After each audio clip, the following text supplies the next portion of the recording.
Yuko wapi sasa? Alikuwepo pale. Alikuwa pale ndio, lakini yuko wapi? Yaani ndo mwenyewe kabisa, wala sijafananisha. Ni mwenyewe kabisa. Yaani umekosa kazi ya kufanya usiku. Umeamua unisumbue, si ndio? Hebu jaribu kufikiria muda mwingine. Haya, yuko wapi? Sibless ndo hii. Kwa mimi nimsingizie. Sio yeye. Mimi sitaki tena kusikia haya mambo. Kama kuna story nyingine wewe unaniambia, lakini kama story kuhusu Sara sitaki kuzisikia. Haya, yuko wapi? Kwa namtetea, si ndio? Tasikiliza. Yatakapokuja kukuta usinishirikishe. Sasa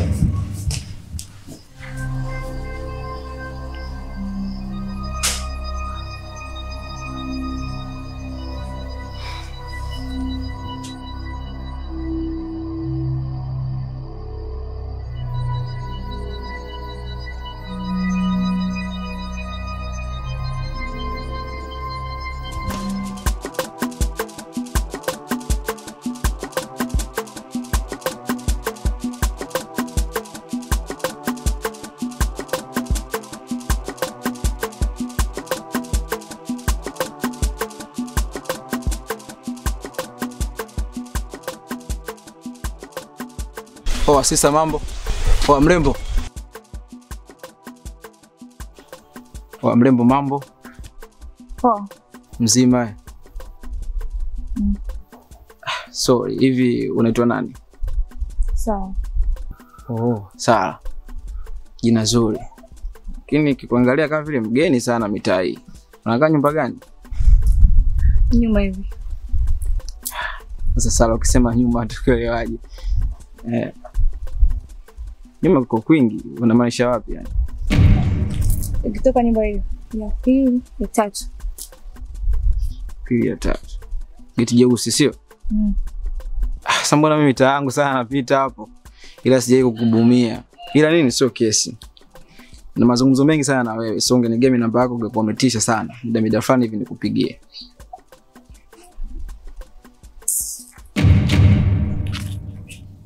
Poa, Sara.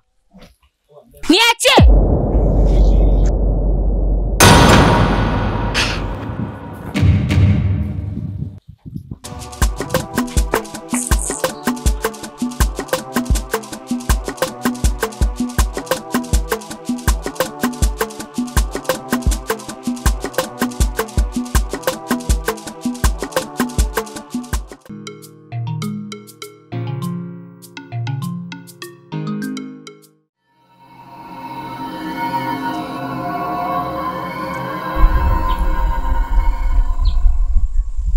Ndio mkuu. Nimekuja kusikiza wito wako. Dada zangu zinaniambia Sara yuko matatizoni. Lakini mwache kwanza ajifunze ili akomae. Ila muda sio mrefu atakuja. Na kutuma uende ukamwekea ulinzi.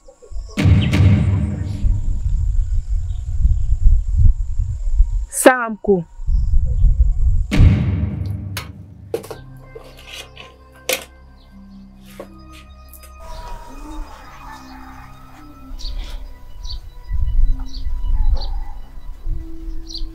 Baada ya hivyo kuna kazi gani nyingine? Naenda kudeki. Kabla ya kudeki nina mazungumzo na wewe. Sawa?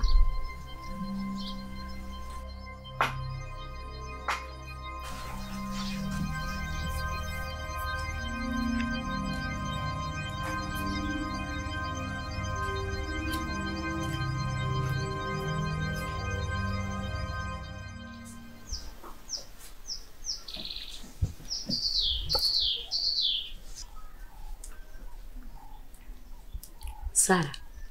Abe. Unaongaga na mama?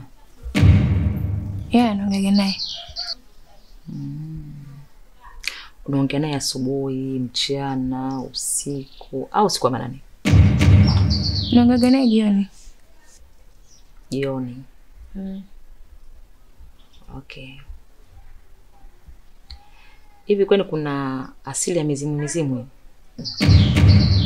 Mizimu? Hapana. Uganga? Hakuna. Yaani ndo kwanza nakisikia kwako. Okay. Na Samahani dada. Nimebandika mboga jikoni. Sina nguo. okay.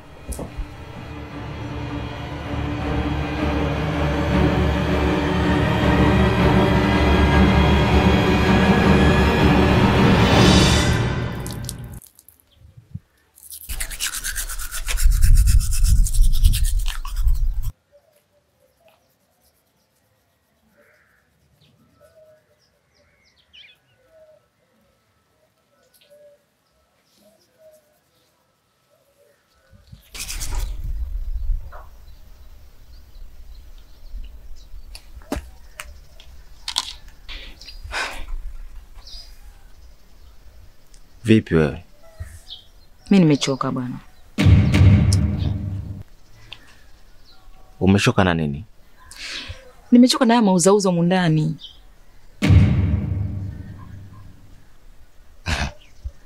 Sijakuelewa unataka kumaanisha nini? Hakuna kitu ambacho kijui. Ni kuhusu Sara. Sara kakufanya nini leo?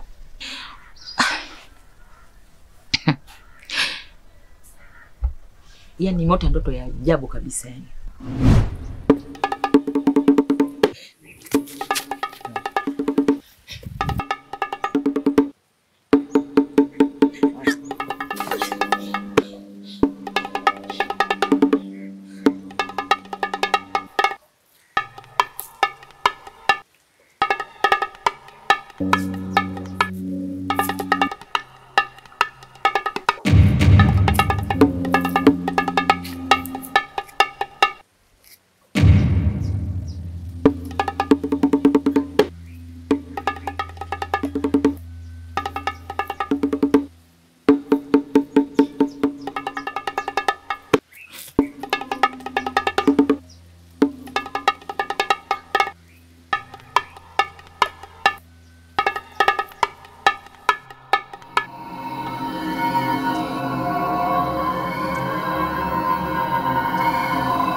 Na nikwambia Sara ni mchawi.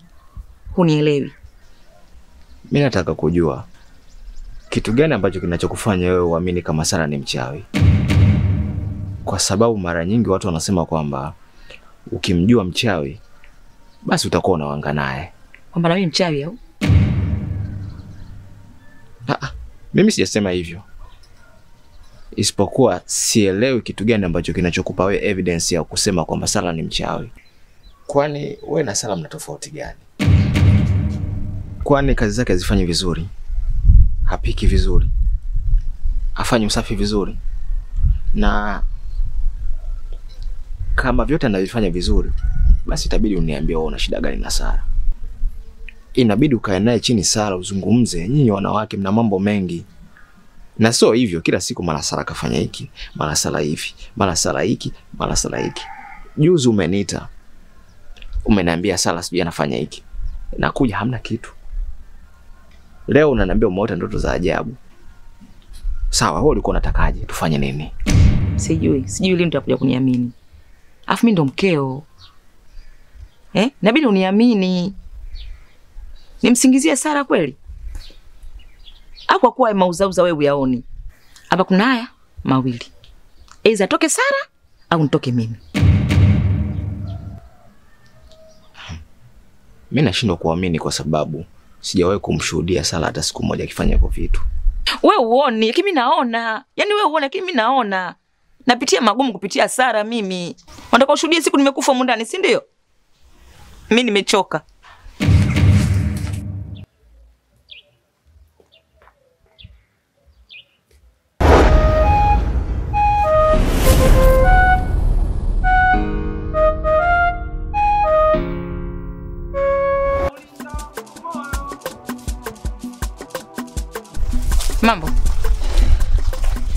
Mambo vipi wewe? Usiweze kukaa nikasalimwa na wachawi. Chawi? Wanajifanya ujui? Wewe mchawi, kikagula chako pia nacho pia kichawi. Kigagula ndo nani sasa? Wewe fanya mjui au? Wewe mwenyewe mwanga, unakaa na mwanga. Sasa hivi watu hata pesa hatuna, unapita hai vipi? Acha hizo. Fanyeni kazi, acheni uchawi, utawasaidia nini nyie? Mama mkubwa mchawi.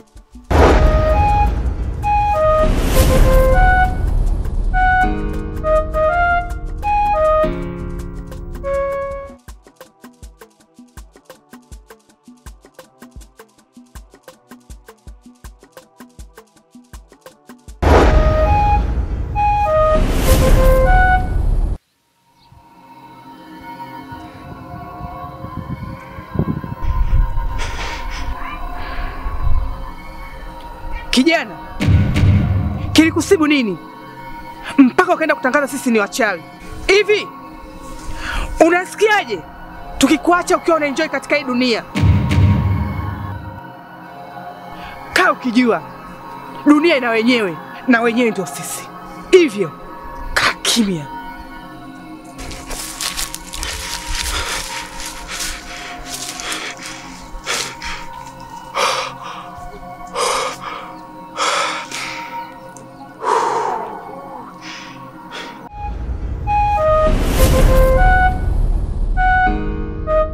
Bora umekuja kwenye umbo hilo wakati muda bado kabisa. Kuna kitu nahisi hakiko sawa. Kivipi? Kwa sasa muda utoshi kuzungumza yote hayo. Ila hata unaweza kunisaidia kuangalia ni nani anayenifuatilia.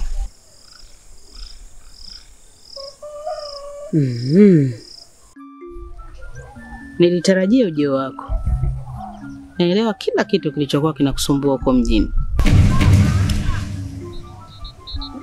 Kwa hiyo tunafanyaje sasa?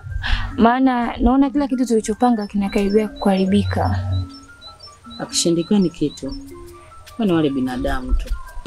Na sisi tuna karama kubwa kuwashinda wao. Niachie mimi, kuna mikakati itafanya. Sawa.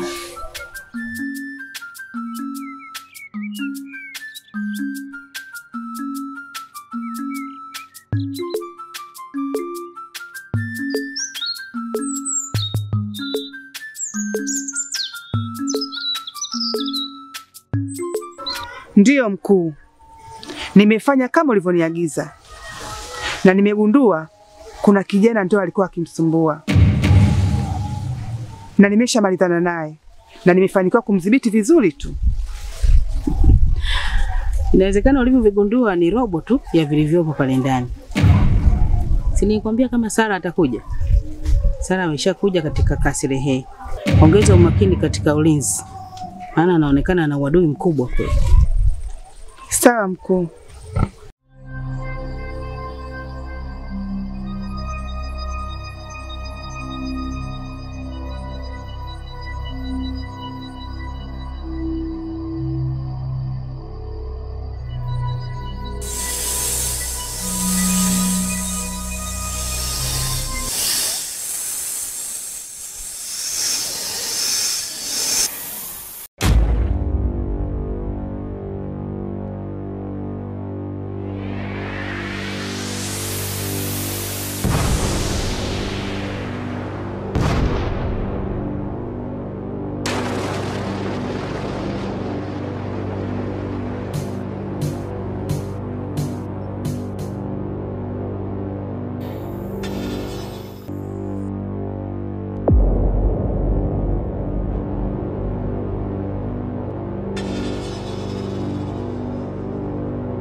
Sasa natumaini umeshakuwa kimwili na kiakili. Ndiyo mama. Nataka uchukue majukumu yote yaliyokuwa Sara. Lakini mama. Shh. Lakini mama nini? Na kwa taarifa nilizonazo, Sara amesharejea hapa kijijini. Amerejea? Ndiyo amerejea. Ina maana kazi aliyotumwa tayari kashaitekeleza? Na kama amerejea, itawezaje kuifanya kazi hii? Maana hazina ya nguvu zote anazo mkuu. Si unajua kama mimi ndio nilopewa ulinzi wa kumlinda Sara? Ndiyo. Kwa ninajua kila kitu. Na itakuwa rahisi sana kuchukua nguvu hii. Basi sawa.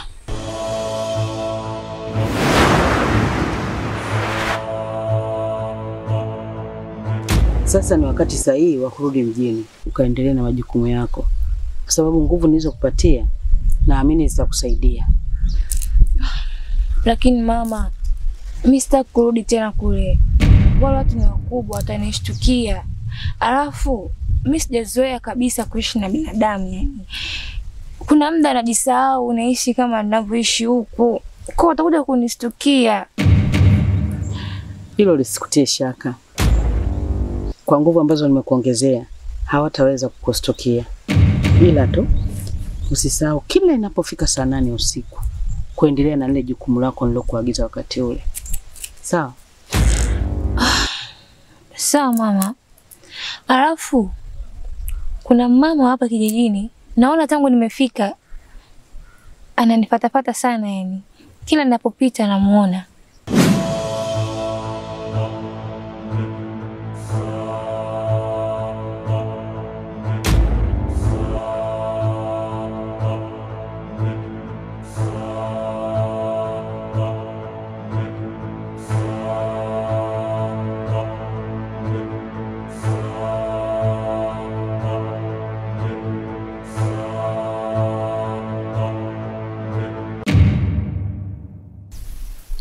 Wewe ni nani? Na kwa nini unakuja hivyo? Hauji kwenye umbo wako halisi.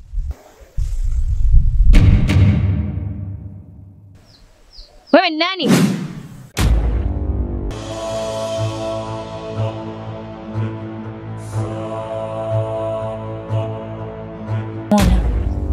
Ondoa shaka kwa wewe. Huyu ni mlinzi niliyekuwekea. Unajua una maadui wengi sana. Lakini mimi sihitaji mlinzi.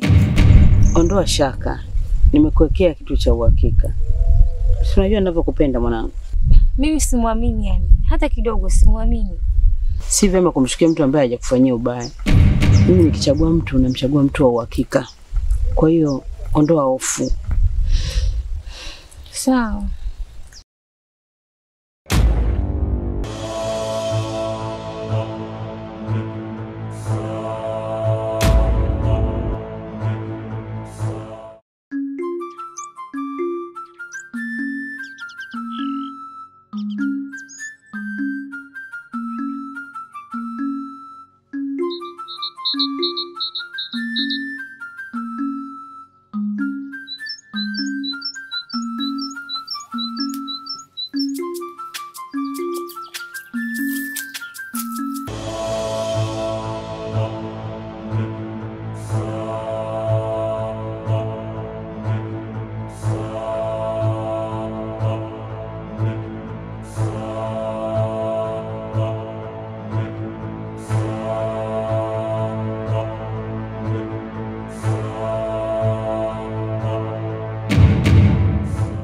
Jamu.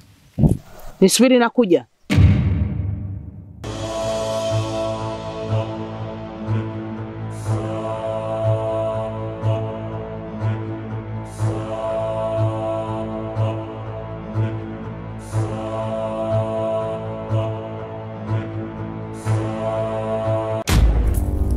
Unaelekea wapi? Naelekea shambani. Una taarifa ya ujio wa rafiki yako Sara?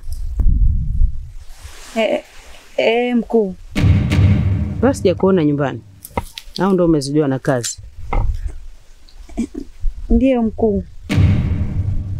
Lakini nilipanga nikienda kisimani jioni nije kumuona. Sawa, karibu. Asante mkuu.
Nimetoka nyumbani, nimekuta milango yote kwenu mmefunga. Nikahisi kabisa kwa haraka haraka utakuwa huku. Maana mama toka jana kaniambia umekuja. Ila samahani, maana sijaja tokea umekuja hapa kijijini. Vipi za huko mjini? Ila umpendeza. Asante. Za mjini ni salama tu, sijui hapa. Hapa kwetu pia salama. Lakini mbona naona umewahi sana? Vipi, kuna shida? Hamna. Nimeamua tu kuwahi. Sawa. Vipi kuhusu kazi uliopewa? Umeikamilisha kweli? Kazi bado kidogo tu. Hata mimi natamani mkuu angenipa kazi nije huko mjini. Maana natamani kuyajua maisha ya wanadamu. Hivi wanadamu wanaishi vipi?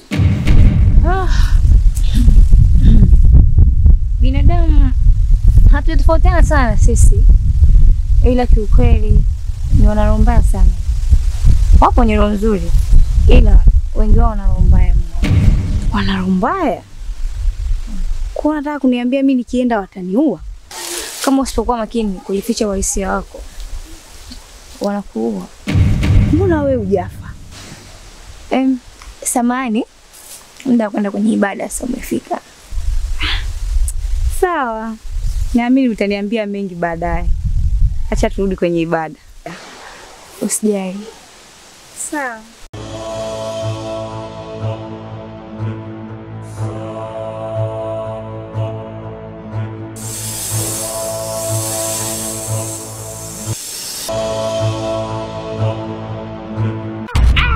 Wewe bwana. Maganga. Shika adabu yako. Naitwa Kichwa Filimbi, sio Maganga. Onja msisimko. Wewe baba, huko umetoka wapi? Wewe. Sio kisa unaitwa Kimoka, badala ya Moka ndio ukanyage kila sehemu. Utakuja kuumia. Hapana Maganga. Nadhani itakuwa nimepotea. Kwa sababu hata nikiangalia njia ambazo nilizokuwa nimepita mwanzo na sasa hivi ni tofauti. Wakati nakuja kulikuwa kuna barabara kubwa, lakini sasa hivi nimekuja barabara siioni. Nahisi nitakuwa nimepotea. Kwa ulipotea. Haya, sikiza nikwambie. Potea unavyopotea, ila sio hilo eneo. Hilo eneo hawakanyagi watu wale. Nakanyaga mimi peke yangu dunia mzima. Hii sio sehemu ya kuongea. Toke tukaongee. Sawa. Utafikia hapo, twende.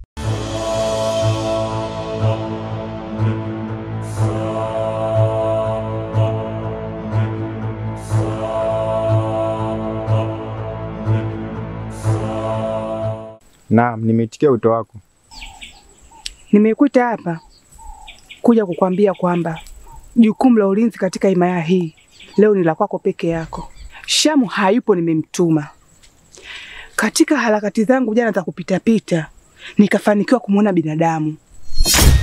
Sasa nikataka kujua binadamu anapita kuelekea wapi. Na si unajua tunatafuta muda mrefu kujua njia ya kutokea kwenye mji wa binadamu.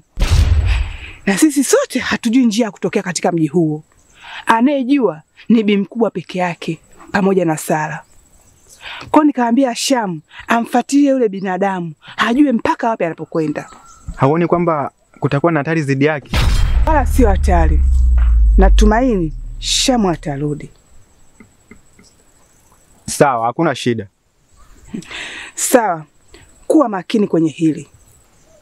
Sawa.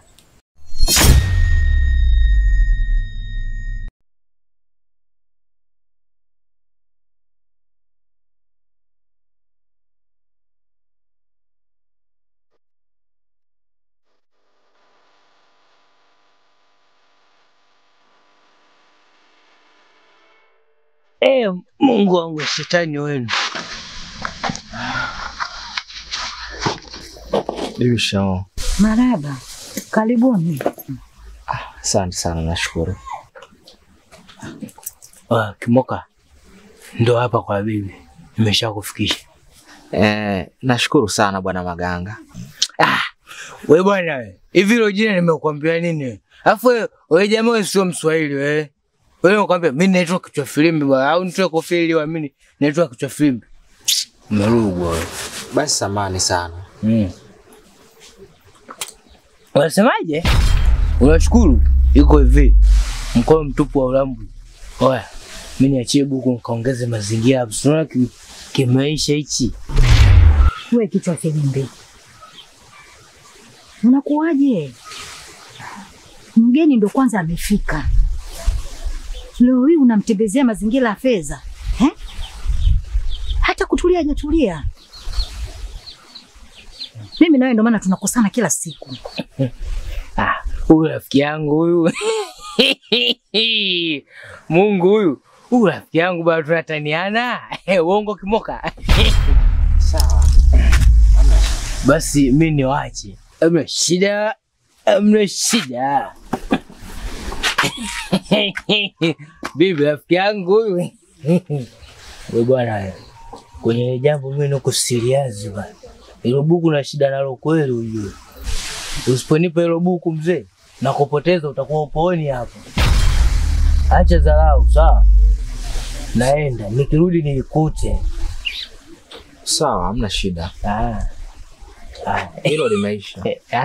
Hilo limeisha, usitie shaka. Limeisha. Inakuwa 2000. Bibi. Rafiki yangu changamka.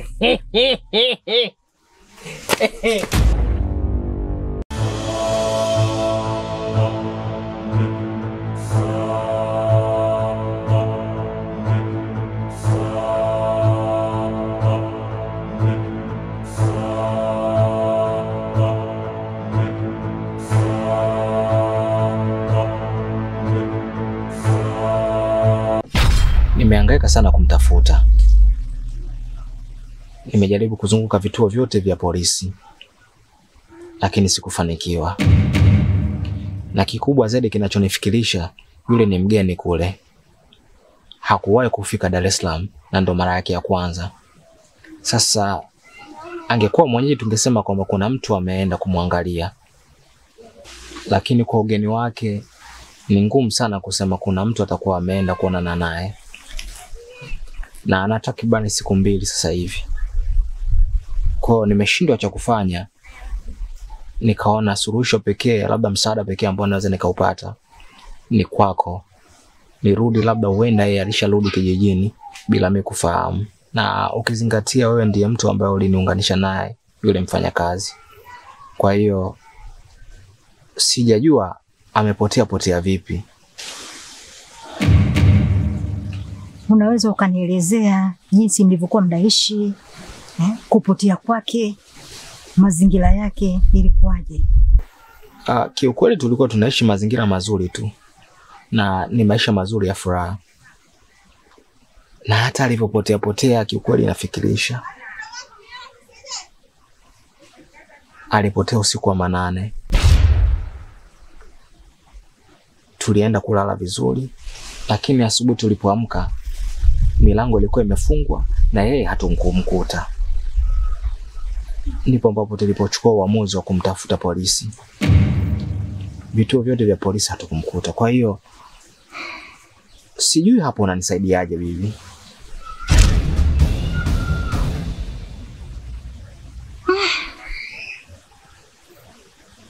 Inawezekana vipi hiki kitu kujirudia tena? Maana yake ni miaka mingi sana, zaidi ya miaka 20 takriban.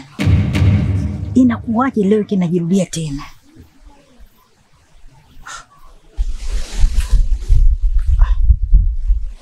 Unamaanisha nini bibi?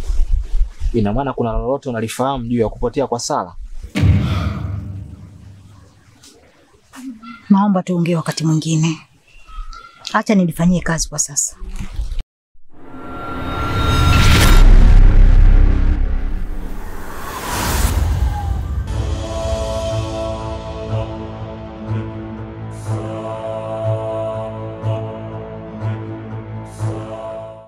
Vipi Asili? Mbona kama una mawazo sana? Sara, natambua ni jinsi gani unajua ninavyompenda Sham. Licha ya mamake kutokujua hili. Nafahamu. Sasa hilo ndio likuanzisha? Pana. Shida ni kwamba unapohisi mpenzi wako upo katika matatizo ama hatari. Sham ameenda katika imani ya binadamu. Kwenye imani ya binadamu? Najua utakuwa unashangaa. Ni jinsi gani ametambua njia ya kutoka hapa katika imani yetu na kwenda katika imani ya binadamu. Kwa maelezo ya mama yake, jana katika harakati zake alimwona binadamu akiingia katika imani yetu. Hivyo basi akaamua kuagiza Sham ili aweze kumfuatilia binadamu. Inakuwaje mamake anamtuma kwenye imani ya binadamu na anajua fika kabisa tuna uhasama nao? Hata mimi ndio kitu kinachoniumiza kichwa. Hasa juu ya usalama wa Sham. Basi sawa. Acha tuone itakavyokuwa. Sawa.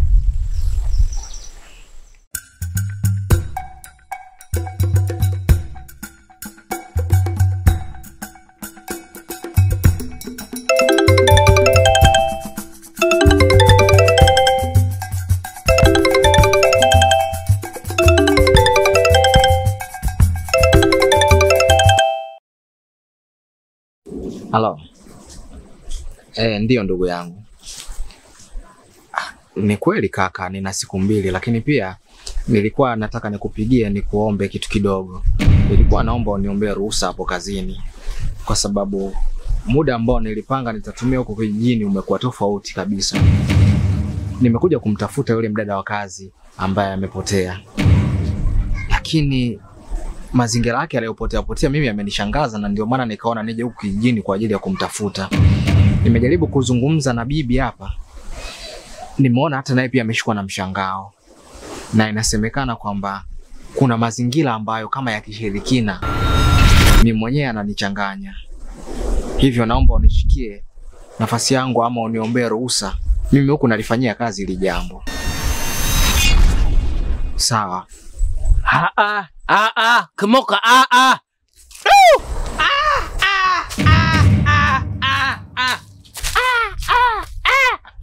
Baba una kesi. Hiyo baba, hiyo ni kesi. Yaani kupoteza mtoto wa watu, unampoteza kiuzembe wako tu mwenyewe. Hiyo ni kesi. Natangaza kijiji kizima hichi. Bwana wana kijiji, Kimoka kampoteza yule binti, unafungwa.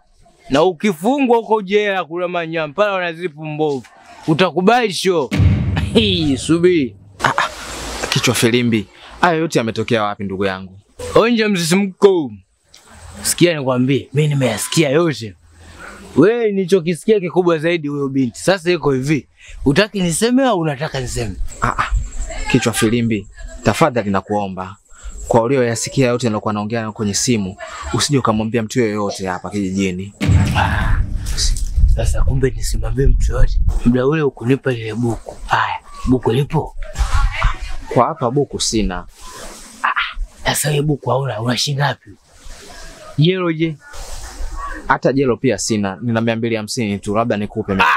Baba hata jelo una? Kwa 250 mimi nisaidie nini? Kimoka naenda kuongea. Jamani wana kijiji! Sikiliza basi, Maganga. Wana kijiji! Maganga.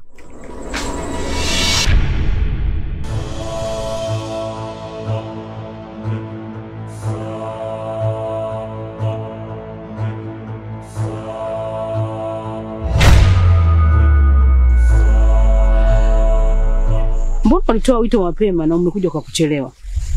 Halafu umekuja umekasirika. Kuna nini? Mama, hivi mara ngapi nilikwambia kuhusu yule mlinzi wako mimi simuamini? Unajua alichokifanya? Amefanya nini tena? Amemtuma binti yake Sham kwenda kwenye himaya ya binadamu. Mwanangu, kutoka kwenye himaya hii kwenda kwenye himaya ya binadamu sio rahisi kama unavyodhani. Kuna kazi kubwa sana kuipata njia ya kutoka hapa kwetu kwenye himaya hii kwenda kwenye himaya ya binadamu.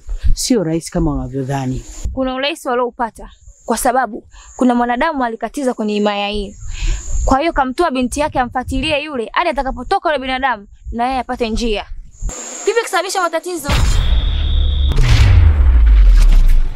Unaniangusha nini? Nyangemba, habari zako zote nazo. Kumbe wewe bwana wewe, kazi yako kuwapa watu minyoka. Watoto wa watu umempa nyoka yule nani? Kaenda naye mjini kule. Haya, yule nyoka aking'ata watoto wa watu kule kwenye makalio. Hebu kwanza. Wewe hizo habari umezipata wapi? Alafu kichwa filimbi. Nilishakukatazaga hizo pombe zako hizo. Unalopoka nini? Na sio kulopoka tu. Na ninaongea na sio kuongea tu. Acha niamwage. Huo ni ukweli mtupu nao kuambia. Sasa iko hivi.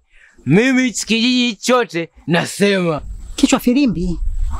Kichwa filimbi, nilishakwambia hizi pombe zinakuletea matatizo. Sasa unataka kuniletea matatizo. Sitaki kusikia hizo habari. Sitaki kuzisikia hizo habari kabisa. Tena ufunge mdomo wako. Nimekwambia sitaki kuzisikia wewe. Sasa fanya deal. Kama utaki mimi kuletea matatizo, umeona pombe hamna. Hapa sijaelewa hata kidogo. Sasa kama mimi una boko tumia hapa siseme. Nafunga bakuli langu. Sikupi shilingi 10. Na haya maneno ufunge kinywa chako nisije nikasikia wewe. Sasa naenda kusema kama umenyima hata shilingi 10 naenda kusema hii sifumbii macho. Wote watu wote naenda kuambia all of you. Kahama hapa na hata nikiama wewe umekuomba buku una. Yule mwenzio shoga wako si nani hana buku. Mnaishije sasa mnatamia? Mnauzi bwana. Nasema mimi. Hapa utahama wewe. Kalopoke tuone. Utatafuta pa kulala wewe. Sasa huyu ukimoka naye na maana ndo amemwadisia huyo.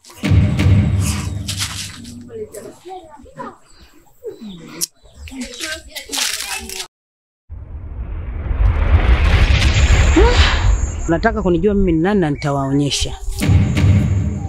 Una uhakika na unachozungumza kweli? Nina uhakika nacho. Asubuhi nilikutana na Yasir, aliniambia. Yasir ni mtu wa karibu na Masham. Alimwambia, najua mimi wapi nitakapomshika.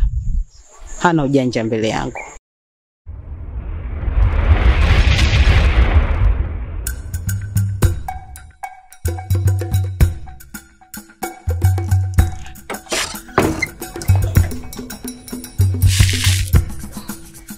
Kimoka. Naam bibi. Ina maana umeshindwa kabisa kunyamaza. Mpaka umeamua kulopoka mpaka kwa yule kichwa filimbi. Umemwambia nini kichwa filimbi? Kichwa filimbi. Mimi sikumwambia chochote. Isipokuwa tu amenisikia mimi nikiwa naongea na simu. Kwani amekuja kukwambia nini? Ulichokitafuta na ambacho unaendelea kukitengeneza kinaweza kukuletea shida hata uondokaji wako. Kwani umeshindwa kuwa na subira? Si nilikwambia mimi nitalifanyia kazi. Ona sasa. Kijiji kizima mradi ameshajua kichwa filimbi. Sijui kama kutakuwa kuna usalama sasa. Bibi, sikumwambia chochote. Kwani hatuwezi tukaongea naye akanyamaza? Hivi mtu akishalewa unaweza kumwambia kitu akakuelewa kweli? Kwa sababu anayezungumza sio ni yeye. Ni yale maji yake anayokunywa. nyoka. Sawa, kwa hiyo tunafanyaje mimi? Kama nilivyokuambia awali kwamba nitalifanyia kazi. Sasa naomba unyamaze. Nyamaza, na sijui huyu mlevi tutaongea naye vipi ili aweze kunyamaza ule mdomo wake. La sivyo habari zitakuwa nyingine kabisa. Hii kazi itakuwa nzito mno. Wewe ni mgeni hapa. Kwa hiyo unamaanisha Sara anaweza kupatikana? Anaweza akapatikana. Ila sasa ndo utulie. Usiwe na mawengi. Tulia.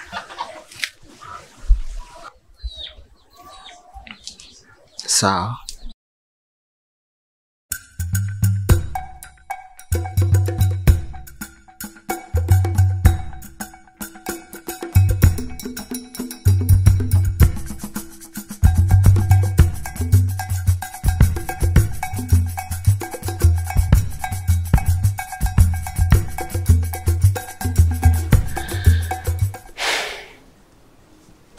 Natamani sana kukusaidia mama yangu.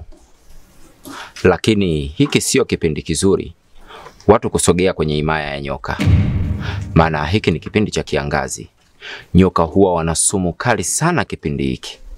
Lakini kama kingekuwa kipindi cha masika, basi ningeweza kukusaidia. Ila kama utakuwa mvumilivu, basi tusubiri kipindi cha masika. Kitakapoingia, mimi nitakwenda na nitaweza kumrudisha huyo binti aliyepotea kama kweli atakuwa yupo kwenye himaya ya nyoka. Kipindi cha masika? Mbona mbali sana? Unajua mwanangu ana siku 2 tu anatakiwa arudi kwenye mihangaiko yake huko mjini. Sasa unavyosema mpaka masika itakuwa mbali sana. Naomba unisaidie katika siku hizi 2 hizi. Katika siku 2 hizi itakuwa iwezekani, maana nitakuwa nahatarisha maisha yangu. Lakini kama utakuwa mvumilivu, basi ni hivyo kama nilivyokuambia. Isitoshe, kuna makosa ambayo tayari mwanao amekwisha yafanya. Kama unavyojua, hatakiwi binadamu wa kawaida kukatiza kwenye himaya ya nyoka, na hatakiwi nyoka kukatiza kwenye himaya ya binadamu wa kawaida.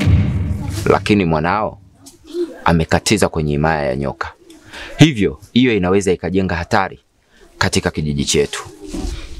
Sawa. Na mimi nimeliona hilo. Lakini sasa pale nyumbani kichwa filimbi hizi habari anazo. Na unajua kichwa filimbi akili zake. Akishaweka vitu vyake kichwani, mdomo wake hauna breki kabisa. Hizi habari zitasambaa kijiji kizima. Uso wangu nitauwekea wapi? Kwenye hilo ni kuondoe wasiwasi. Ni jambo dogo sana kwangu. Mimi nitaongea na maganga na nikuhakikishie hatosikia mtu yoyote hizi taarifa.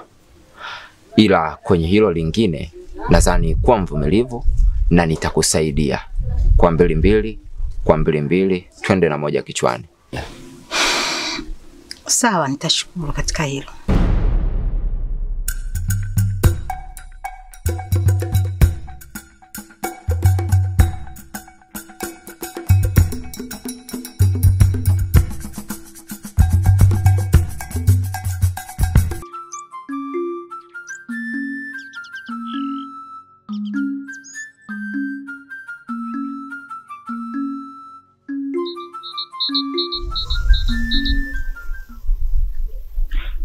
Nilikuwa nakutafuta wewe. Na kwa bahati nzuri tumekutana hapa. Mimi je? Wanitafuta mimi? Bwana mimi au kuna kitu nimekosea, labda sina dharau, silingi. Nimefanya nini jamani? Nipo hapa kwa lengo la kukuonya. Naelewa unafahamu kitu kinachoendelea juu ya kaka yako. Lakini juu ya familia yenu na bibi yako Nyangemba. Na bibi yako ndio ameniambia kila kitu kuwa wewe unafahamu. Lakini mdomo wako huwa unashindwa kutunza siri. Unakuwa mlopokaji. Nikupe kisa kidogo. Wataalamu wanasema, mpendwa mteja, usitoe wala kumpa mtu yeyote neno lako la siri. Neno lako libakie kuwa la kwako mwenyewe. Sasa hayo unayoyafahamu yawe kama neno lako la siri, asijue mtu yeyote yule. Na kama utaenda kinyume, basi jua la kesho hutoliona. What? Jua la kesho sitaliona tena? Acha masiara basi. Sasa huyu Mtabina nikamwambia hicho kitu. Unyangemba mbea. Jamani, sasa masuala ya kuana mengiana vipi hapa ndugu yangu? Sasa mtoto watu mimi sina hata watoto. Tuanze kuana. Watoto wenyewe na wamalizia chooni. Haya, kwa mfano mimi nimekufa. Kule kaburi unataka kuniambia kuna pombe kule? Sitahangaika mtoto wa watu mimi uko kwenye majeneza sina hata pombe. Asitudanganye bahati bukuku bwana, tuambia tupa alikutana na pombe. Uongo. Bwana mimi usiniue. Labda tu mimi nikwambie bwana mtabiri wetu, bwana mtabiri shupavu na kukubali. Kwanza picha linaanza tumevaa sare. Yaani wewe nyeusi na mimi nyeusi. Sasa tuane vipi? Labda tuna mimi nikupe kisa kidogo. Bwana mimi kipindi nazaliwa tu nimetoka fyup. Picha linaanza. Nilinyamaza nikanuna. Ndio maana unakuta sasa hivi nimekuwa sina habari za umbea. Nyangemba yule mnafiki asitugombanishe mimi na wewe. Sheu bwabwa, mimi nakukubali. Ikiwa utaenda kinyume, basi kwa mbili tunaenda na moja kichwani. Jamani. Sasa kwa mfano huyu bwana kisa kidogo akijua nimemwambia yule dogo, yule rafiki yangu hizi story, atanifanya nini? Kichwa filimbi utasikia tu wananiambia dururu. Wananilia ubwabwa na maharage. Mtabiri anaonekana hacheke na wote. Anazilinda zake nyoka. Sasa kwa mfano mimi nikifa, kule makaburini pombe zipo kweli? Sidhani kama kuna pombe. Ingawa Bahati alituambia mzee tupa. Haikutana na pombe. Uongo. Umbea huu. Utakuja ufikie hapa. Kwa mbele. Nende na 5 kichwani.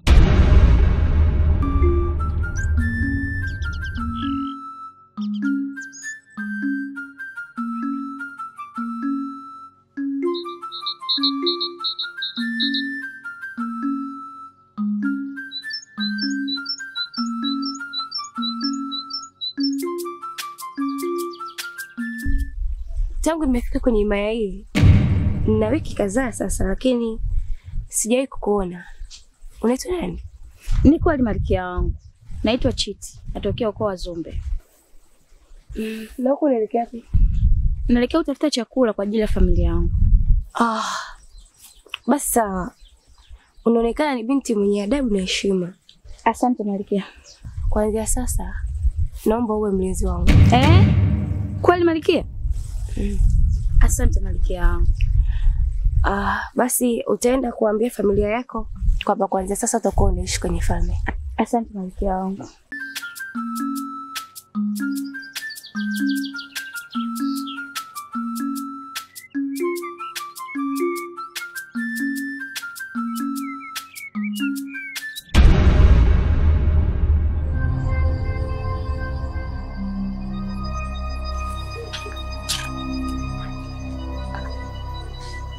Kaka Kisante. Kaka Kisante. Kaka Kisante. Ha?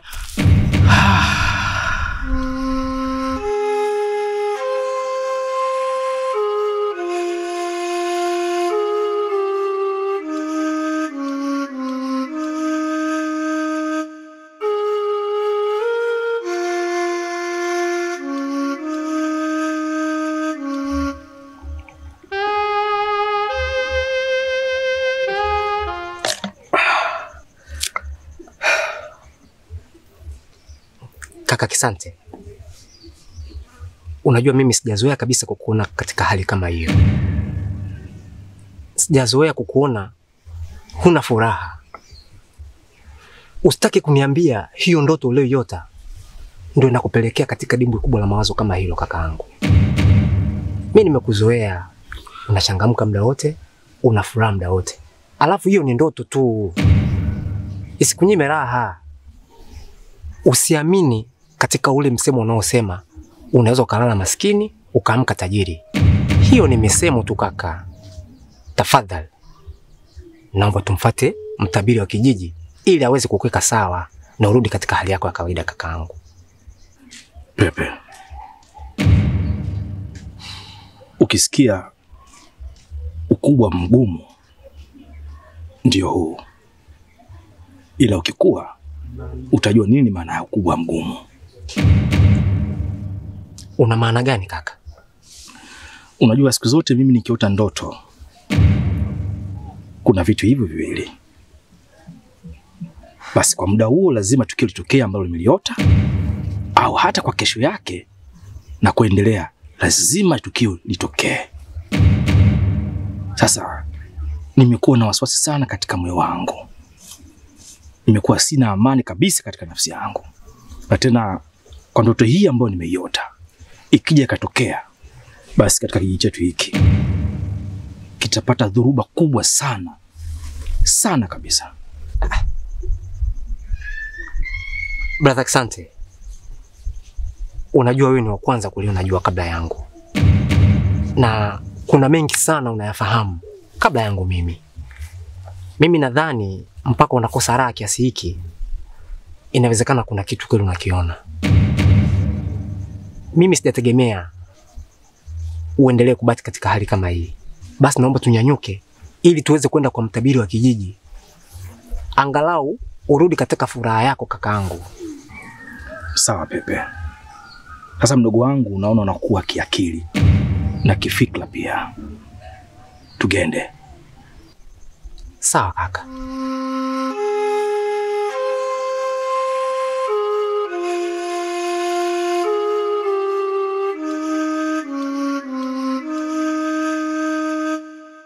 Nimepata taarifa kutoka kwa Sara kwamba Mashamu alimtuma Shamu kwenda kwenye himaya ya binadamu. Hizi taarifa ni za kweli? Ndio, ni kweli mkuu. Na hata yeye ndio alinipa mamlaka ya kulinda himaya yetu yote. Lengo lake ni nini hasa ukimchunguza? Malengo yake ni kwamba anataka kuifahamu njia ya kwenda katika himaya ya binadamu. Sijajua lengo lake hasa ni lipi. Sasa kuanzia sasa naomba uwe makini naye. Kila jambo utakalolisikia au kuliona njoo unifikishie haraka sana. Sawa mkuu. Naifahamu kazi yangu vizuri.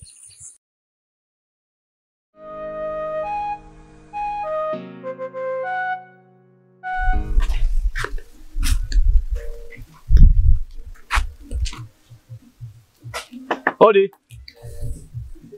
Wenyewe. Odi.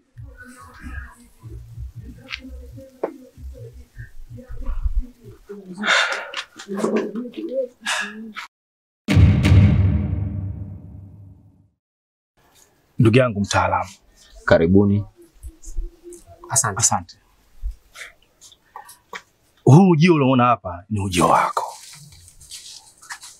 Kuna ndoto ambayo nimeiota. Hiyo ndoto uliyoiota ni ya kweli. Kuna kijana ambaye amekatiza kwenye himaya ya nyoka. Na kuna hatari kubwa ambayo inaweza ikasogea kijijini kwetu. Sasa Chagama, wewe ni mtabiri hapa kijijini kwetu.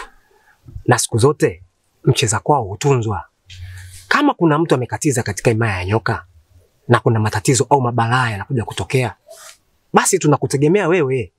Maana ndugu yangu amenifuata na yeye ndiye alinileta hapa. Tunakutegemea wewe ili kuweza kuzuia balaa lolote lile ambalo linaweza kutokea katika kijiji chetu na kijiji chetu kibaki kuwa katika mikono salama. Tafadhali tusaidie mtabiri.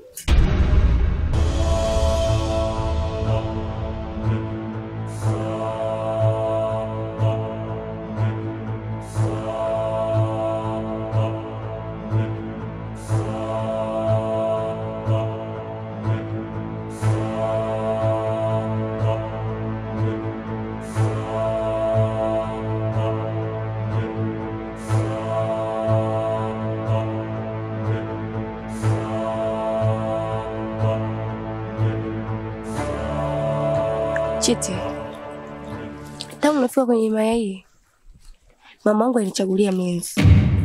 ila kiukweli yule mlinzi sikuwahi kumwamini, ila tu mamangu ndo alimtaka. Nimekuchagua wewe kwa sababu nimetokea kukuamini sana. Kwa hiyo tafadhali, mambo ya mwaminifu kwangu. Sawa Malkia yangu, nitakuwa upande wako muda wote na nitahakikisha usalama wako. Sawa. Alafu pia niko na agizo. Nahitaji ukanitafutie mlinzi wangu wa kwanza. Anafahamika kama Mama Sham. Anapatikana katika mkoa wa Kusi. Mwambie anahitajika haraka sana kabla ya muda wa ibada. Nitafanya hivyo Malkia wangu. Ila unaonekana ni mtu mwenye hasira sana. Vipi, kuna usalama? Usalama hakuna. Ila akishapatikana yeye, usalama utakuwepo. Nitafanya hivyo Malkia wangu. Sawa, nikutakie kazi njema. Asante Malkia. Kweli kabisa. Swadakta, hujakosea. Unajua ndugu yangu Chagama, Mungu amenipa mimi kipawa cha kuoteshwa. Kuota kitu ambacho pengine kwenye ndoto naweza nikaonyeshwa. Sikatai hilo. Lakini wewe Mungu amekupa kipawa kikubwa zaidi cha kuweza kuhimili mishindo kama hii ambayo inatokea ya kushindana na nyoka mkali mwenye sumu kali. Kwa hiyo tunakuomba sana, twende ukatusaidie hili jambo. Okoa maisha ya watu wengi. Natamani iwe hivyo. Lakini hiki ni kipindi cha kiangazi. Nyoka huwa wana sumu kali sana. Nimekutana na mlinzi wako mpya. Hongera kwa kuwa na mlinzi mpya. Shukrani. Kuna taarifa yoyote mpya kuhusu Mama Sham? Hapana. Kuhusu taarifa mpya sina. Ila kwa inavyoonekana Mama Sham kakimbilia mbali sana. Na sidhani kama yupo katika hizi himaya za karibu. Naona amejipanga kivita sasa. Tunapaswa kuwa makini. Hakikisha mipaka yote ya himaya hii iko salama na ina ulinzi wa kutosha. Sawa Malkia wangu. Naijua kazi yangu.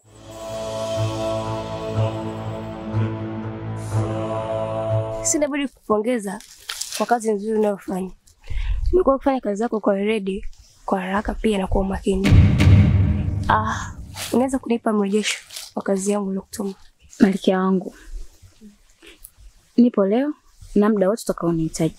Nimeweza kufanya kazi yako kwa weledi sana kwa kumtafuta Koa ya Kusi yote na sijaweza kumpata.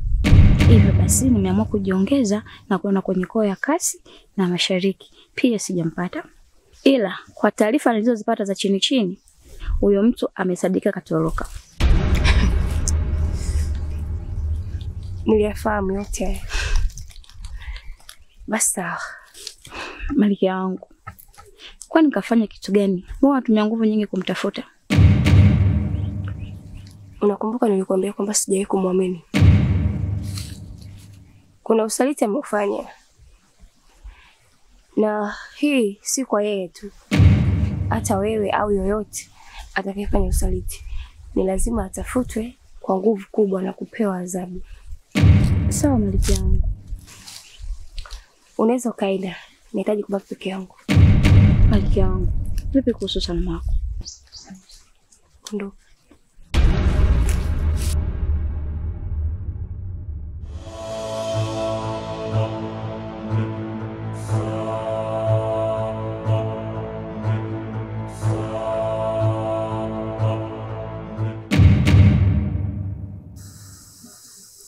Ina maana hayo maneno ndo amekuja kukueleza mtabiri?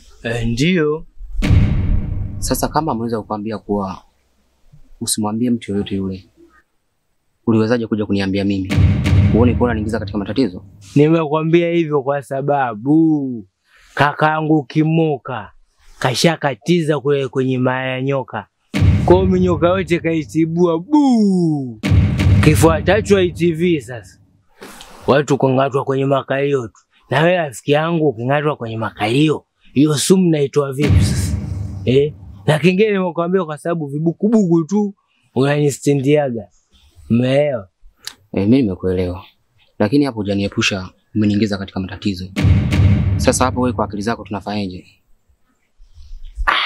hapo cha kufanya ni kutoroka tu, kwa sababu yule jamaa mwenyewe yule kwa mbili akili zake fupi yule kukuua hacheleweshi.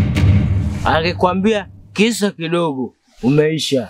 Mimi kaniambia jua la kesho ulioni, utaona mwezi tu. Nikasema we simtani. Ya mimi swala kutoroka, tunatoka kwanza tunaenda wapi? Haliwezekani, litawezekana. Utakufa mbwa wewe. Yaani shikaji bwana, mbona unakuanga mbishi wewe? Wewe shino kusikiza mimi si ndo konta au? Wewe jifanye mjeuri tu. Alafu mimi nakuangaliaga wewe. Wewe ubishubishi wako utakuja kufa. Kwani hamna vijiji huko vya kukimbia? Mimi sipendi kufa. Mimi nikifa pombe na kunywa wapi? Wewe niambie na kunywa wapi pombe? Hapa cha kufanya tunatoka tunaenda kijiji cha 3 kule. Alafu kuna mademu. Wewe umezoea sabuni. Sasa kule sabuni hamna, umepiga marufuku zote. Basi sawa. Kuna sehemu hivi nitakupeleka sehemu nzuri sana. Na hisi itakuwa salama sana kwetu. Hapo vipi hiyo t-shirt? T-shirt. Oya we. Na kuonga t-shirt unizagamue. Bwana jana ndugu yangu. Meiba Nibe ni mwibie nani? Marogwe. Jana bwana sikuna kidem changu. Keki kimwantumu. Kila siku kinanizungusha na kuambiaga kinanizungusha. Kinaniambia natumia sabuni mimi eti mimi nipige bakali. Jana zikimejichanganya. Kapelekewa moto. Yeye mwenyewe shoka ikubaya. Akaniambia bwana kichwa filimbi. Shoni nimekubali. Nakupa shati. Kanionga shati. Wewe. Kweli wanawake wana huruma. Nitakuwa nimekuonea huruma. Kamuonea huruma? Sitoweza kupambana nao. Ila mimi nina kinga. Kama vipi niweze kuwapa hiyo kinga, muende kwenye himaya ya nyoka na muweze kuzungumza nao. Naamini wanaweza wakawaelewa. Hiyo si sawa.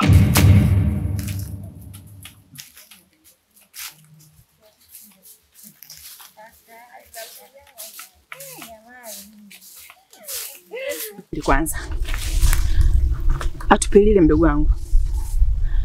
Hivi ujiona unavyozidi kukua, kwa nini usimwambie kaka na wewe akakutafutia mtu ukaolewa?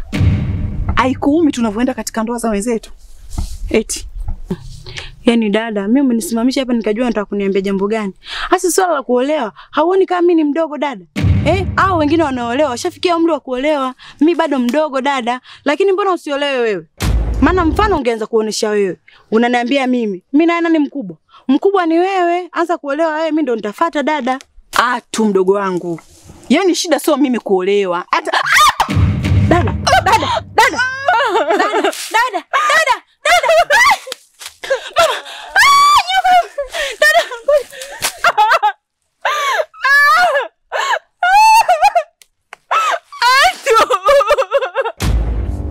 Yaani mimi ambaye na uwezo kuoteshwa mavitu ambavyo naweza nikaviona, nitokee hapa nikapambana na yule nyoka. Ili hali wewe upo ambaye mtu mwenye uwezo wake wa kupambana ile jambo, hapana.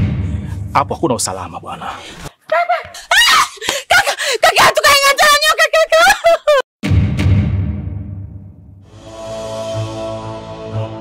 Kaka tukae ingata nyoka. Kaka tukae. Atukae.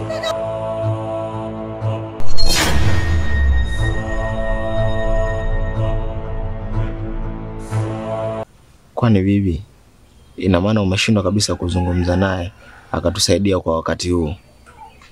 Kwa sababu tukisema mpaka tusubiri mpaka kipindi cha kiangazi, muda utakuwa umepita sana. Na ukizingatia mimi inabidi nirudi mjini kwa ajili ya mazingira yangu ya kazi. Nimeomba tu kwa siku kadhaa. Sitaweza kusubiri kwa kipindi chote. Yaani unavyozungumza wewe na mimi nimeshaongea naye. Lakini amesema kwamba kwa wakati huu ili swala liko nje ya uwezo wake. Kwa hiyo tumsubiri.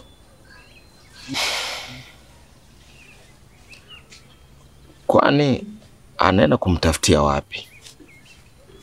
Na haiwezekani mimi mwenyewe nikaingia mbele kwenye hili swala nikaenda kumtafuta mimi. sio rahisi kama unavyodhani, na kama ingekuwa ni rahisi basi kusingekuwa na sababu ya mimi kwenda kutafuta msaada. Yaani huko anaweza kwenda yeye mwenyewe tu, hakuna mtu yeyote anayeweza kuingia katika eneo hilo kumtafuta huyo. Na hata hivyo kuna changamoto ambayo inanisumbua sana katika kichwa changu. Changamoto gani hizo? Changamoto niliyokuwa nayo ni kichwa filimbi. Toka alivyoondoka mpaka leo hajarudi. Na sijui iko wapi. Hofu yangu kubwa asije akawa hili jambo anapita kulisambaza mtaani. Na hili swala ni la siri kati yangu mimi, wewe na yeye kichwa filimbi. Sasa ninachokuomba, fanya jitihada, kamtafute ndugu yako. Pita kwenye vilabu vya pombe, msake, ili ukimpata uje naye hapa nyumbani. Asije akaliweka hili jambo kwa watu. Bibi, yani mimi ni mgeni na yeye ni mwenyeji. Kama mwenyeji haonekani, mimi mgeni nitakuwaje? Sipajui hata ambapo alipo. Kimoka, yani wewe zunguka tu, uweze kushindwa bwana. Wewe zunguka, ulizia kwenye vilabu vya pombe. Utamkuta tu uko kwenye vilabu vya pombe, ulizia.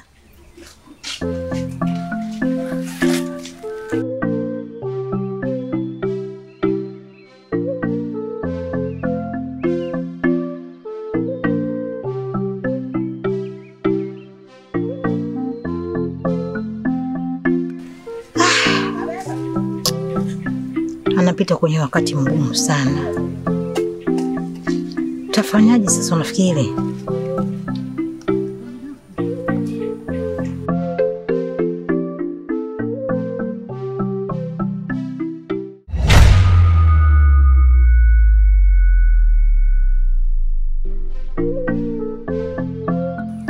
Vipi hali ya dada? Anaendeleaje? Hali yake bado sio nzuri, kwa sababu maelezo ya mtaalamu anadai nyoka aliyemng'ata ana sumu kali sana. Kwa hiyo hali sio nzuri kabisa, maana hata mguu wake umeanza kubadilika rangi. Sasa itakuwaje? Inawezekana kweli akarudi kwenye hali yake ya kawaida? Hapo ndipo tunasubiri jitihada za Mungu pamoja na jitihada za mtaalamu, na ndio maana nimemwacha huko. Na hivi lengo langu ni kutoka hapa na kuelekea ili kwenda kujua kipi kinachojili na kinachoendelea. Lakini kaka, mimi nilikuwa naona si vyema kumwacha kule kwa mtaalamu. Ni vizuri angerudishwa hapa nyumbani, tungekuwa tunamwangalia sisi wenyewe, na yeye mtaalamu angetoka huko kwake na kuja kumtibia hapa hapa nyumbani. Sidhani kama hayo ni maamuzi sahihi, kwa sababu wanasema wahenga, mwenye shida amfuate mganga. Ndio maana sisi hatujaenda siku zote kwa mganga mpaka pale tulipopatwa na shida, ndipo tulipomchukua mgonjwa wetu na kumpeleka huko. Kwa hiyo itakuwa ni ngumu sana mganga kuja kumtibia huku, kwa sababu mganga hawezi kumfuata mwenye shida. Kwa hiyo mimi nadhani tumuache tu huko huko. Nisamee malkia wangu, najua nimekukosea, lakini ni mapenzi yangu tu na imaya yangu. Ndio maana nikajikuta nafanya kitu ambacho leo hii nimejikuta nimekukosea malkia wangu. Ila mama aliniambia kwamba hapa kijijini kuna mwanadamu amefika. Na wakati niko kwenye mawindo nilikuta mlango uko wazi. Nilivyojaribu kwenda nikajikuta natokea katika himaya ya wanadamu. Alafu nikakuta wanatuongelea sana. Na wanasema wanakuja kutuangamiza. Hapo ndipo nilipoingiwa na uchungu na kuanza kuwagonga. Nani alikuwa usifanya hivyo? Hivi huoni kama utakuwa umeanzisha uhasama kati yetu na wao? Ndio maana nimekuambia unisamee malkia wangu. Na hii yote ilikuwa kati ya ulinzi wa hii himaya yetu. Ulichokifanya sio kibaya na sio kizuri. Uwe makini. Utakiwa kufanya hivi bila ruhusa. Ila nitajua naenda kumwambia nini mkuu. Maana ametuma watu wakutafute. Sawa. Na nashukuru Malkia kwa hilo.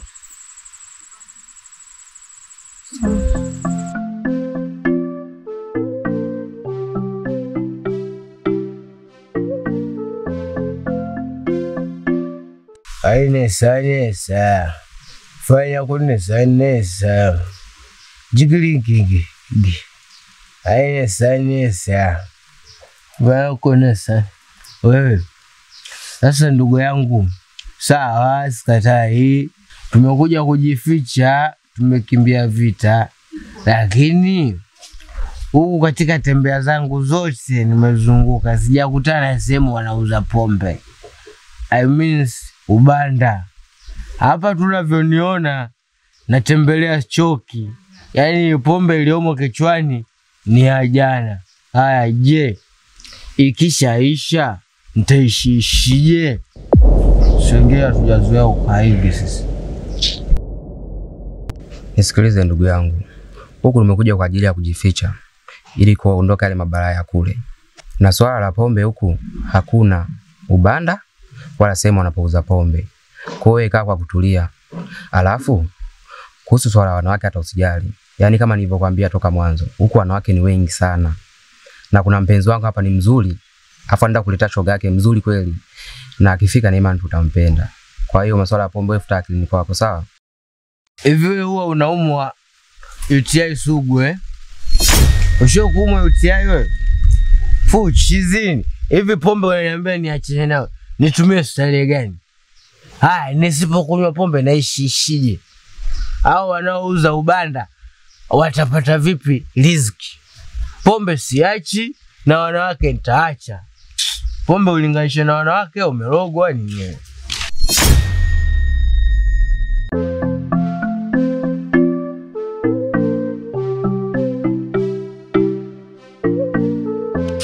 Mamtu huyo. Yani kae vizuri kwanza. Sasa tulikuwa tunamzungumzia na tayari ameshafika. Vipi mamtu, mbona umerudi peke yako? Mpenzi wangu, yaani kwa nilipoenda wala sijafanikiwa. Maana hata ushoga wangu sijamkuta. Ila kipindi ninarudi nilikutana na kaka yako. Anakutafuta sana. Koko mmekutana naye amekubaka au? Achana naye chizi yule. Yule hana akili. Alafu yule msichokijua yule kazaliwa njiti yule. Alizaliwa miezi 7 yule. Unaona mwembamba? Akili zake na zenyewe njiti, mawazo yake njiti. Hivi alafu yule ndo aliyesababisha ile minyoka ikatibuka yule. Si ndio yule? Sasa hivi unaniambia umekutana naye hivi. Kwa hiyo umekutana naye ikawaje? Hakutongoza au? Hivi Kimoka atakuwa ameenda wapi? Watakuwa kamfuata yule binti. Na kwa nini amfuate? Sitakubali, hapana. Hapana. Na atakuwa na mahusiano naye gani yule?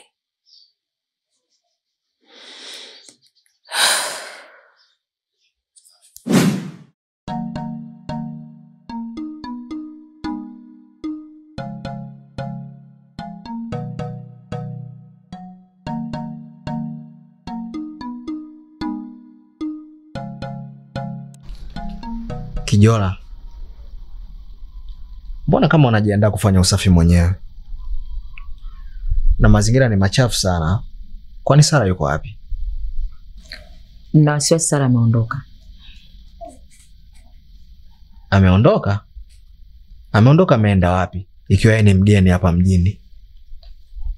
Sara ni mtoto, lakini ni mkubwa kushinda wewe. Kutokana na mambo yake na vitendo vyake.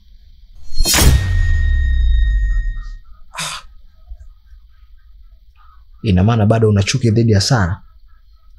Na hiyo chuki yako ndio imesababisha umfukuze, si ndio? Sina chuki na Sara, bali nina chuki na matendo yake na vitendo vyake. Maana niliamka asubuhi nikaangalia mlango wote umefunguka. Chumbani kwake hayupo.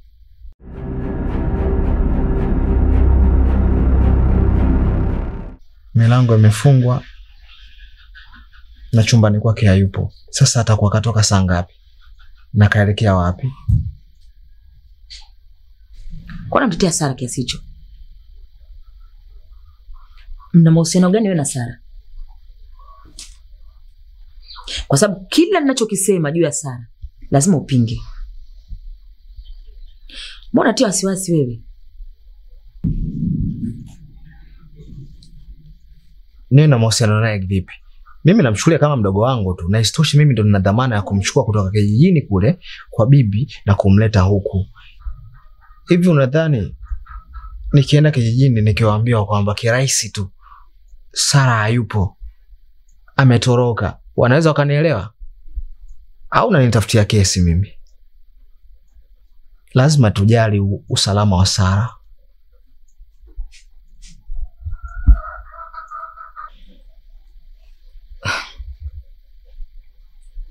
Kimoka, kwa yote aliyotenda humu ndani, sihitaji kujua usalama wake. Ila wewe kama una mapenzi sana dhati kwa Sara kushinda kwangu, utakwenda kumtafuta. Unaenda wapi sasa?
Habari yako? Salama. Samani. Nishai kujaga huko lakini naona kama leo nimepita njia tofauti. Nataka kutokea kwenye barabara kubwa. Ina maana wewe ni mgeni? Ndio mimi mgeni. Umetoka wapi? Nimetokea mjini. Na ulikuwa unaelekea wapi? Kuna kijiji kinaitwa Chatembo.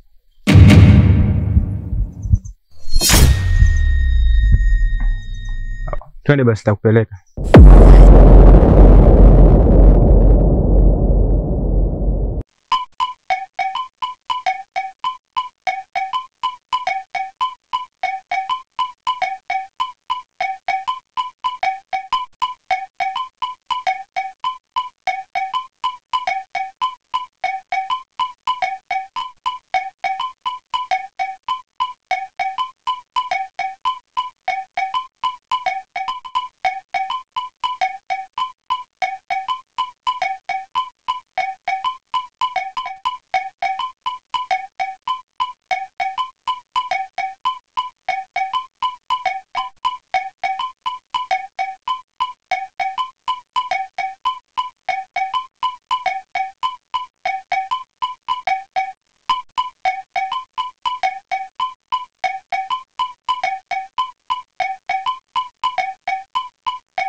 Samahani.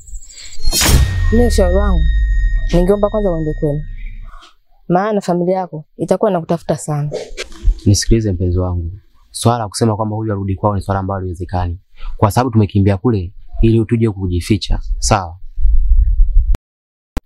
Wewe umeangalia niende kwenu. Unataka nikagongwe? Unataka nikagongwe na nyoka mimi? Nyumbani siendi, alafu kingine mimi hapa mwanzo ndio nishajipata. Nikipata na pombe nyumbani siendi. Yaani bwana wewe swala lako unazungumzia swala pombe. Nimekwambia swala pombe haiwezekani huku. Huku ni wanawake tu. Huku wanawake wengi sana. Alafu masuala ya sabuni mwenyewe sidhani kama utaendelea kutumia tena. Wewe mbwa wewe. Mbona umeangalia sana niache pombe wewe? Eti utaacha pombe. Na wanawake utaacha sabuni utazisahau. Hivi wewe sabuni unazijua vizuri wewe? Alafu upate sabuni ya magadi utumie ile. Unafikiri mwanamke utamkumbuka? Hebu nitafutieni sabuni alafu muone shoga yako kama nitamtafuta tena mimi. Mmeroa wenyewe. Naona umesimama sana, njoo kae. Ni kweli ngoja kwanza nipumzike maana nimechoka.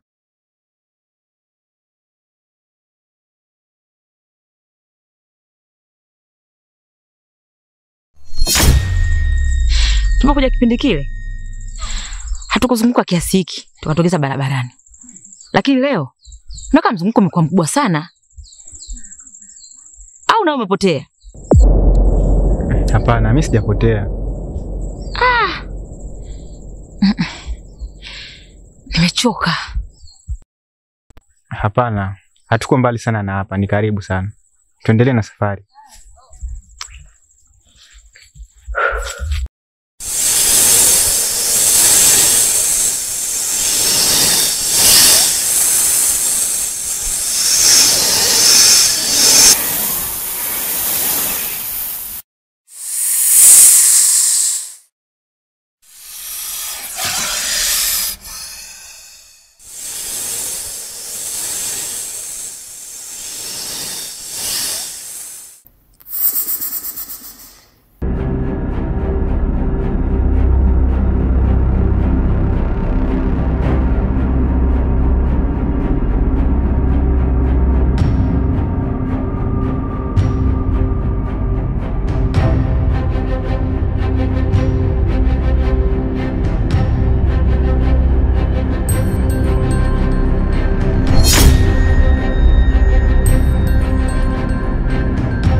Kwa nini upo katika mawindo wakati kama huu? Na mbona umejaza sumu hivyo?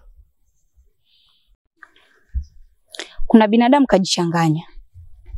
Yule wa mwanzo tulimkosa. Ila huyu hapaswi kukosekana. Binadamu? Ameingiaje? Ina maana imaya yetu imekuwa kama chooni, mtu anaingia tu muda wote anaotaka. Sijajua anatuchukuliaje. Ila cha ajabu yuko na Yasri. Yasri? Yeah. Na inavyoonekana wanaenda kwa mkuu. Nahisi atampeleka kwa mama. Inabidi tuwahi kabla hawajafika. Tummalize, hatakiwi kufika kwa mama. Maana mama anaweza akamhurumia. Ni kweli. Na ndio maana nilikuwa nawafuatilia muda wote, nilijua akifika kwa mkuu ataonewa huruma. Kwa nini tusiende Malkia? Tufuate.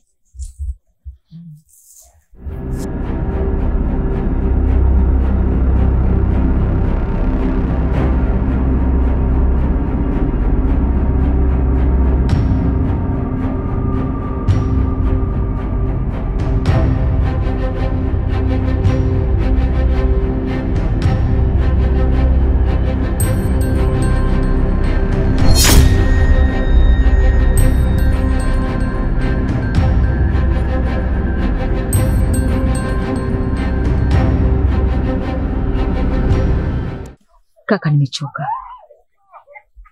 Toka tulipoanza safari na kufika tufiki. Kama ni basi naomba turudi.